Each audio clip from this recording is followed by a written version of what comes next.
They just don't care when it comes to people with disabilities. So if that's something that can be worked on for next year, that would be great, because people run, unfortunately, and it just, pardon my language, screws those of us over who aren't steady and can't move that fast. We get cut out of lines all the time. Where was this, on Exhibit Hall? It was between Lucasfilm and Dark Horse. And what time? What time of day? It was about mid-morning. Yeah, late morning today. We registered a complaint with the show office. Okay. We'll take a look. Thank you. I'm sorry. Hey John, I've been coming since 2007, and you guys have done a pretty good job with the ADA people. And in some areas it's gotten better.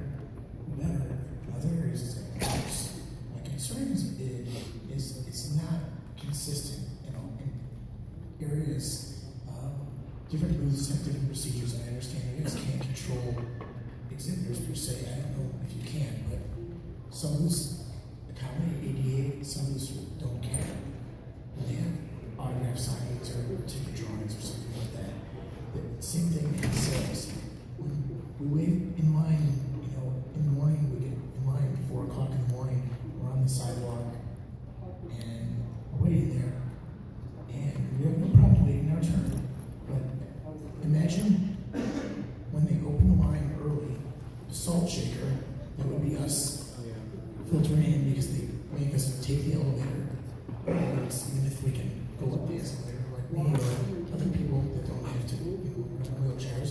But even if we handed out numbers to people, and at the other end of the building, there's a giant salt bag where everyone that can get in the building are running through to get the sales, and you know, we're still sprinkling our salt. So we're taking 5 or 6 people up in the elevator at a time.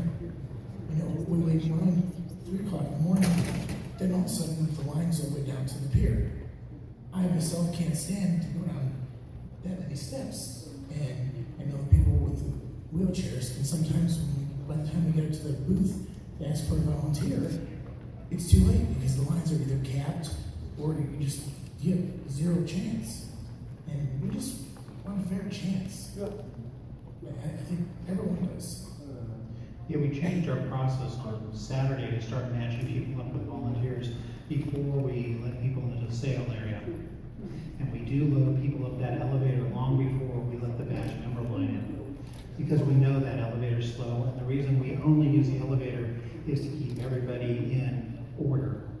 Because if we let the ambulatory people up the escalator, now they're going to get upstairs much faster than anybody who's in a wheelchair and can't use the escalator. And then how do I sort that out when you get to the top? Is there any way of doing a wristband system then? Because the line swells also. I'm sorry, walk longer. That's one question. How much is a wristband? I mean, should there be a wristband system to get in at this point? Because it just keeps growing, and you know, from 3 o'clock, all of a sudden the line went from being double wide to quadruple wide. We'll certainly look at that. Okay, thank you. Appreciate it. Hello, this is my 4th year at Comic Con. I've enjoyed it this year. They mailed the badges, and there wasn't information on where to go to sales. They put everybody in the same line. The people who already had their badges and just waiting to get in, and us that needed the lanyards, we wound up in a line way back behind the convention center. We didn't get in. We got here about 8. We didn't get in to get our lanyards till 10 o'clock that morning, Thursday morning. Seems like they were separated somehow. Where people just all we needed to do was get our lanyards in our bags, and it was a long line. Last year we just, you know, we didn't have our badges mailed. They let us up to sales and we could get in line and get it much quicker than this year. But somehow if they can separate those 2 lines or get better information. We went to a person that said, "Ask me." He didn't know. I mean, he put us in this line that was way back behind the convention center. Thank you. Thank you. Hi, John. My complaint's about getting Ibrahim. I just mess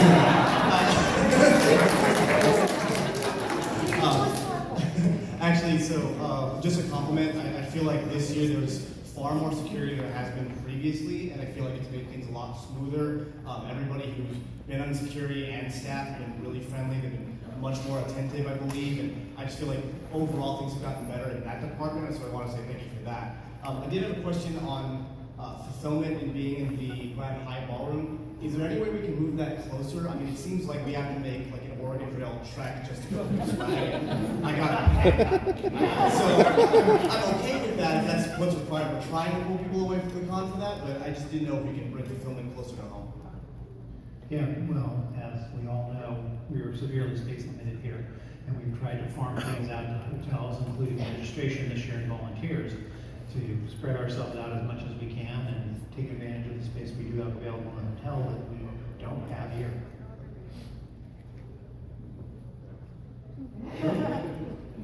One thing I will mention about the giveaways, one of the things that we did ask the companies to do is to actually let you know what the ticket is good for, so you know what you're going to get.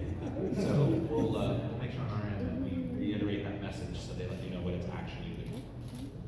Thanks for a great con. Thanks. Good afternoon. I've been lucky enough to come to Comic Con for the last 16 years.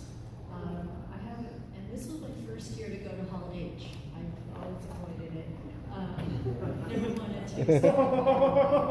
But regarding the wristbands, my wristband was an A. I left and I came back at like 6 o'clock Friday morning, and I was put in the line with everybody that had, D, B, So my question is, was there a line for all the A's, all the B's? Because I feel like I need to spend the night if I want to get, my eyes stood out there all day. I have a sunburn to prove it on Thursday. So I just, wondering, is there a way to put all the A's together and the B's together? We debated that endlessly at the office, and we didn't know where we had the piece of real estate to inject those groups back into the back end of the A line, B line, C line, and how to do that. So if you didn't have somebody from your group to wait to hold your place in line, unfortunately you do wind up at the back of the wristband line.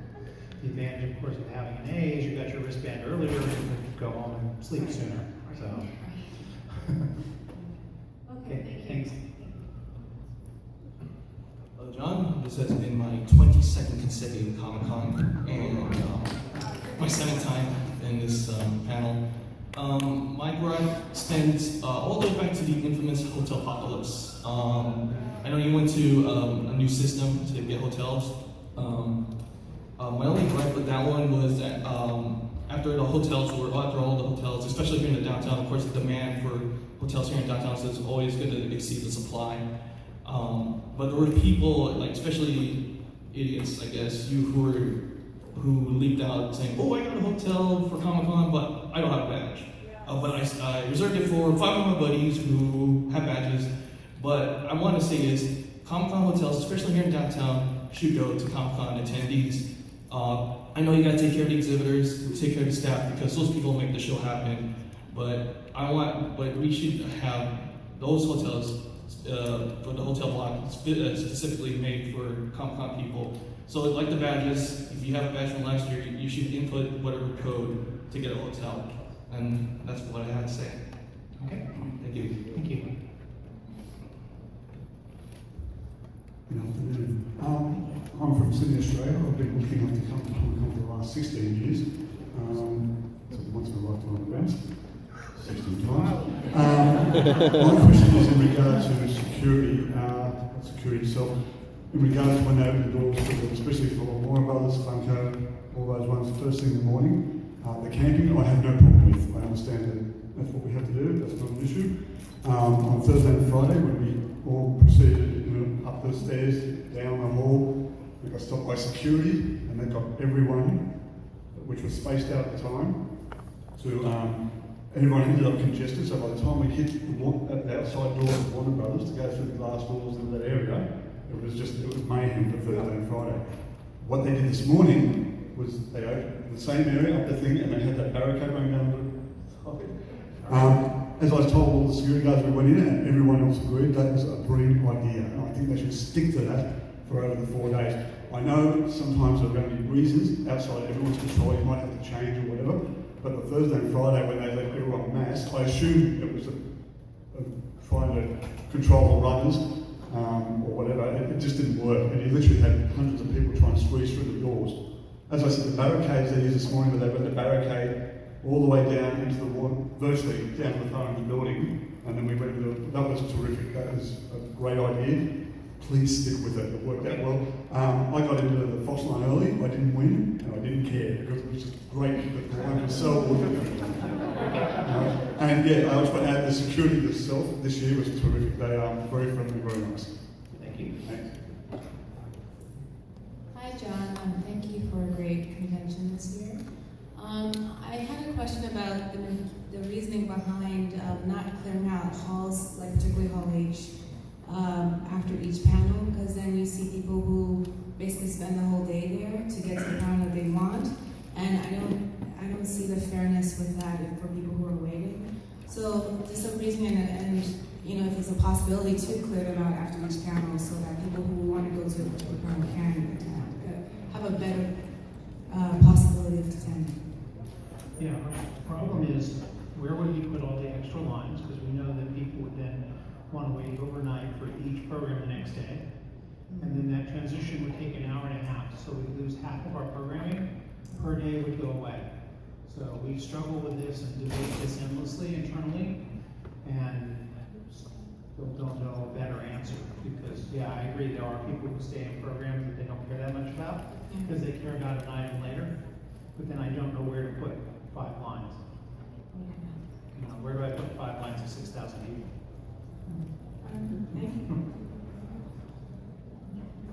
Hello, I want to thank you for a really great convention. Speaking as an international attendee, I felt that international attendees who don't have US addresses were at a disadvantage for early morning, accessing lines and things like that, because we couldn't get our badges, we weren't posted out, our badges weren't posted out in advance. And I felt that that was a significant disadvantage for Comic Con International, for international attendees not to have that same treatment. And I was just wondering, what was the rationale behind that? Well, as you know, international mail is not always that reliable or dependable or speedy. So we were concerned that if we mailed them out as late as we did, not all attendees who might be traveling would receive them in time to get them. And then your badge is in the mail somewhere, perhaps. Some countries have really wonderful postal systems, some people not so good. So, we kind of went, okay, we understand the US and Canadian post offices and know that they're pretty reliable, and we'll go with that. Well, could I make a suggestion? Yep. At the moment, it seems that you can collect the badge the day before the day of the badge. I wonder if an international attendee has multiple day badges, could it be written in their confirmation email and enabled so that they can collect all their day badges for sure in one go, so that they can get in line with no anxiety. So when you go to pick up your badges and it scans, it prints them all, right? Not for everybody. It did for myself and my sister, but I know some people didn't. No, it should, unless they had 2 separate orders, in which case it doesn't know about you.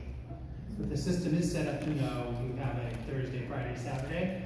Ding, print all of them. Here you go. If that worked for everybody, that would be really helpful, but it didn't. So, Oh, it should work for everybody. and can I just make a request about the registration on the website? A US zip code and a US phone number seem to be the only default settings at the moment. And the page crashes and you have to reload it and lose precious seconds, when you're trying to compete for tickets. So I just wondered, could the IT, I'm sure they're great staff, could they look and see if a menu option or something, just so that, again, international people who get badges don't feel, seconds are running away from me, badges are running away, just because I don't have the US default phone number, cell number, and zip code. Okay. Great, thank you. And thanks again for your connection. You keep coming all that way. John, hi, my name is Christopher. I'm trying to track down Robin, and I'm wondering if maybe you could help. I guess a gentleman by the name of Gannon is trying to find her. You all right, find Robin? Should be around somewhere. Great. Thank you very much. Great con. Thank you very much. Hi, John. My name is Sarah Pollock. I'm a 5th generation San Diegan. This is my 10th Comic Con. So I've had the fortune of traveling around to different cons across the country, and one thing I've noticed that, I mean, frankly, San Diego Comic Con has to stay in San Diego. They definitely have my vote to expand the convention center. Instead of keeping the Chargers, you don't need them. Thank you. Yes.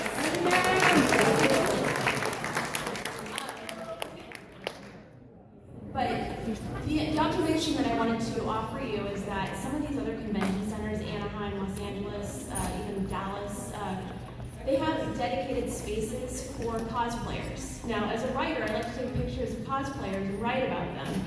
And this year especially, actually this was the worst year where I had, in the hallway, or in the foyer coming in, that used to be where a lot of cosplayers would go. Obviously with so many attendees, now it's at a point where you can't even stop there, and today security was pushing people through saying, don't stop, you can't take pictures, don't stop. So my question is, could we, with now that we don't have to use the sales pavilion for registration the way we did before, that the lighting in there is amazing. Maybe that would make a perfect space for cosplayers so that they have a dedicated space indoors where they can be photographed and they can hang out, because that's the intention. They want to show off their costumes. That would be a great place to do it, and the space is kind of available now. So just something, and I've seen it done. Every other space has, every other convention center has these big spaces. Now we have a big space that may be repurposed. Okay, we can take a look at that. Thank you. Thanks. Hello. I would like to thank you, particularly Eddie, for the great programs that you guys put out. I don't actually know if you can fix this, but I think that you would be at a better level to fix it than me, which is sometimes the moderators for your panels can be incredibly not good. And I'm just gonna name names. My favorite panel of the convention, without a doubt, is the EW Women Who Kick Ass panel. And I love that you put that before the Marvel panel. I think it is the most genius stroke, and I appreciate it so much. But I feel that the moderator this year did not do those ladies any services, because sometimes that room cannot be, it can be hostile towards those ladies up there, and I feel that sometimes when you don't have a moderator who can carry a conversation or can bring out some of the shyness in your attendees, sorry, not your attendees, your panelists, it will allow for lulls, and then people will get bored, and then people won't listen, and that just is a disservice, I think, to the wonderful women up there, and also the other people on other panels where sometimes the moderators can be difficult. So I was just wondering if you could find a way to make that fun, or I don't know. Just Well, please do email us with your comments about moderators you liked and didn't like, okay. because we can certainly consider that. Can Chris Hardwick do everything?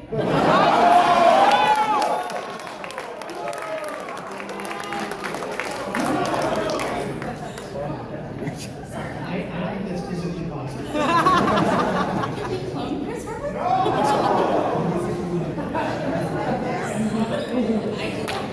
Thank you. Thank you. On that note, I just have to say, I just got out of the John Barrowman panel, and God bless him. He was incredible. Anyway, I'm incredibly impressed at the logistics and how everything just all comes together.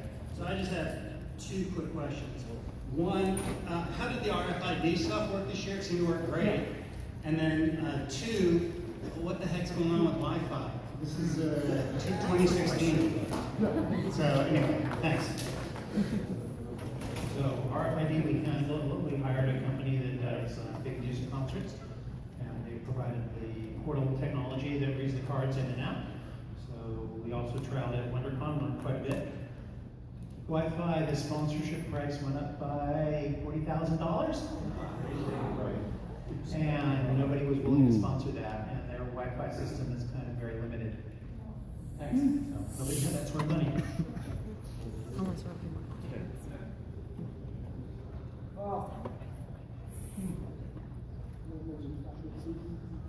Hi John, my name is Jordan Klein. I've been coming for 18 years now consecutively since my mom used to bring me when I was 11. I've done pretty much everything there is to do at Comic Con, from being panelist to attendee And I just, first of all, I want to thank you for the way you've been working with our mayor to extend and keep Comic-Con here while the city tries to get its act together, because it's one of my favorite things to do. I just have 2 requests for you this year. Is there any way that, I know Comic-Con doesn't directly influence ACE parking, but the fact that parking for attendees is $20 with a $9 surcharge for each day instead of each transaction, that's a 58% surcharge based on the cost of parking, and I thought that was quite excessive this year. So if, I would really appreciate it if Comic-Con could maybe suggest to ACE Parking to get a little lax with that, because $140 for 5 days of parking is rather excessive in my opinion.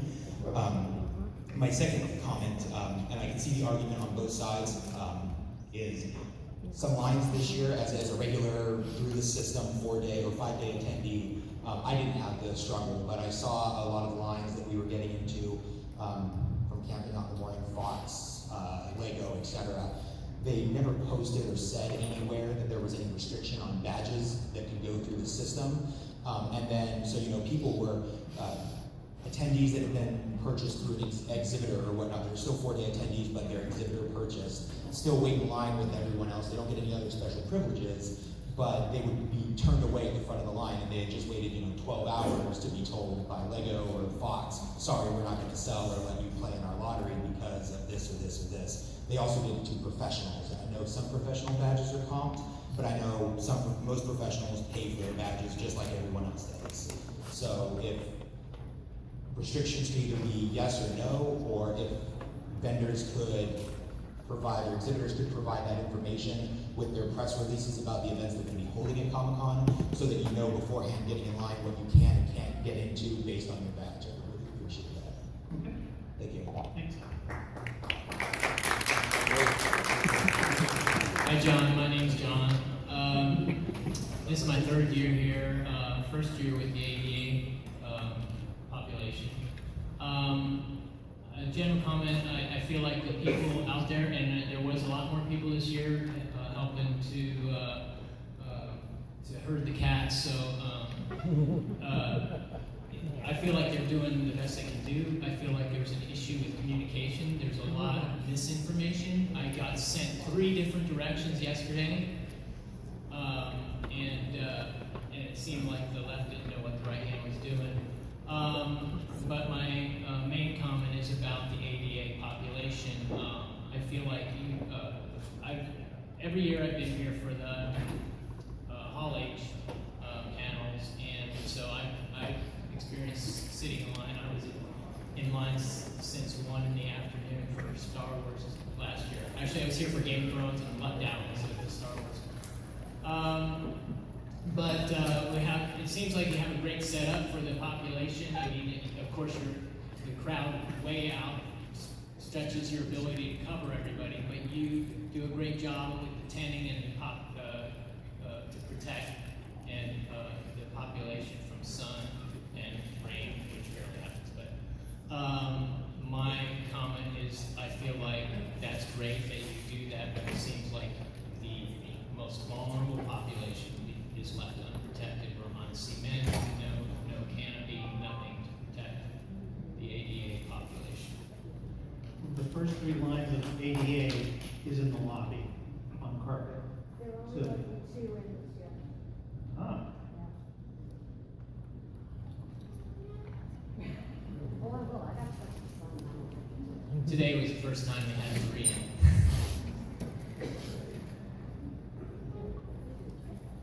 so as you know, we don't have enough tents for everybody who's in the non-ADA line. And hopefully more of the ADA line is in the lobby than not. Yesterday it was quite a huge crowd. Right, as you may have observed, our ADA population has grown by leaps and bounds. And unfortunately, like the rest of our lines, we only have so much space. We're not allowed to put tents up right next to the building like fire code. Correct. So I believe I already heard that. My impression when the previous years, I thought the first tent was an ADA. that's grass, and my understanding is many people who on the ADA line can't navigate the grass successfully. Yeah, without that risk makes of it more injury. difficult. Yeah, that's true. So we've not solved that part of the problem. Thank you very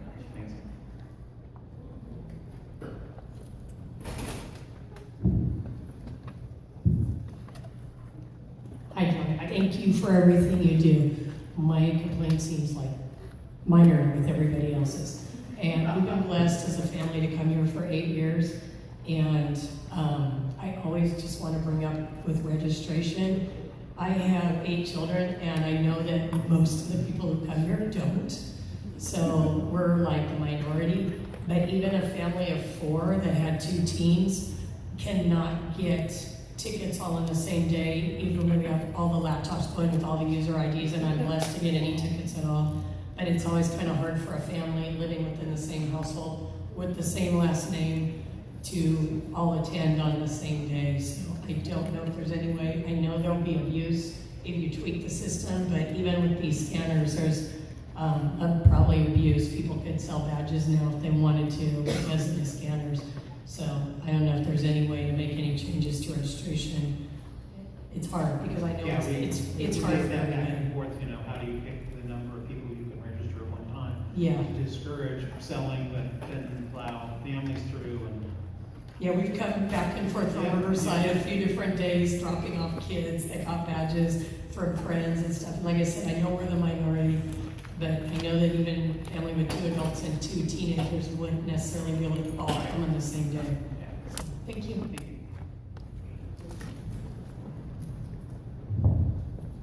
Hello, this is my 18th year attending Comic Con. With 1 year, I missed out because I was working. Let's see.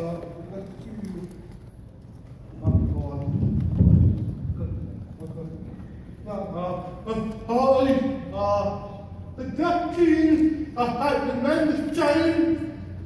Can you hear me? Okay. The Dutch team has been named the same, but the number of people has increased 3 times more in the last year.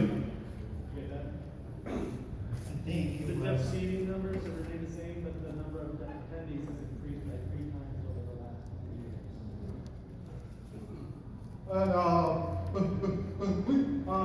I wish I could put, and this year we got an email that said there's no free Wi-Fi, but we were able to access AT&T Wi-Fi while other people can't access AT&T Wi-Fi. I mean, what's the deal with that? Access for Wi-Fi and free access isn't here, but AT&T is providing Wi-Fi access. Some people could get it, some people couldn't get it. There's no reason why. No, I didn't even know AT&T was doing anything this year.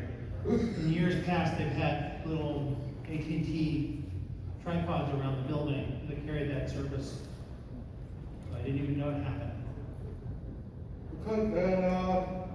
Because the Central Hall, I was watching today, and I got in at 9 a.m.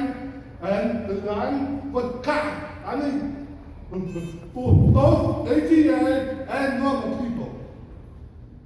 Marble booth. The marble booth, it was capped for both able-bodied people and ADA people. It was capped at 9 o'clock.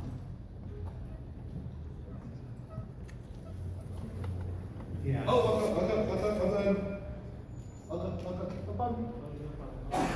Okay.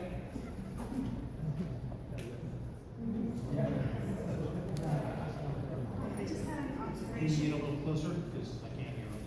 I just had a little observation about the first day. The mayor's conference press conference downstairs was kind of in a bad spot. We had the news crews right up to the curb, and then the television cameras came out into the walkway where people were trying to get through all at the same time. The mayor's assistant said that it was the Khan's idea to put them there, and then I spoke to somebody else that looked like they worked for the convention center, and they said, no, it was the mayor's idea. But putting them there at that time was just a bottleneck that didn't need to happen. I have an ACL injury that's never been fixed, and I'm aware of tripping hazards, and we have tripods out there that were sticking out that should not have been there. And I just wanted to make that observation. think we've used that location in the last 4 or 5 years, and it's been fairly successful. This year, I think we had a lot more people on the sidewalk in that area at exactly that moment in time, because we didn't manage to open the exhibit hall when we wanted to. So we managed to draw everybody in. Thank you. Hi, Jan. This is my 6th year at Comic Con. I had just a few things I want to run down quickly. One thing I was thinking is when you do badge sales, if it might be possible to sell Hall H and Ballroom 20 badges in the mix separately. So that way, because some people want, if that's all they're after, once those were sold out, that would open it up maybe to people like myself who prefer the smaller sections. Because they would then drop out of the pool. That was one thing. I don't know the solution to this, but I've talked to several people who had been attending Comic Con for many years, and now due to the lottery, they got kicked out one year, and then they're put into the general population in subsequent years, and they could have been moving for 17, 18 years. And I don't know the solution for that. For vendors, a lot of the vendors stock exclusives for every day except Sunday, which I think maybe if you can encourage the vendors to stock maybe a smaller supply for Sunday. But I talked to a number of vendors who were like, oh no, if we don't have anything left over after Thursday, Friday, Saturday, we don't sell them on Sunday. Also, I personally love Sunday, but I've heard from a lot of people who are like disappointed with Sunday because they feel there aren't the same level of, there's not the same level of participation by some of the major players.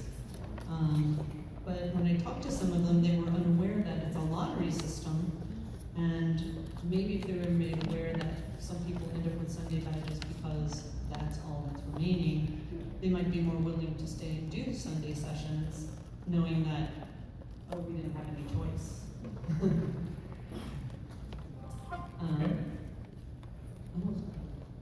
Just real quick, yeah, I know. Also, some of the, if we could have more vendors with pre-orders, because I noticed a lot of vendors did pre-ordering, that would benefit us, because a lot of people rushing to get into the exhibit hall wouldn't have to rush to get in. If you could sell hats as well as t-shirts, that would be marvelous. And then, I'm not going to go into, my friend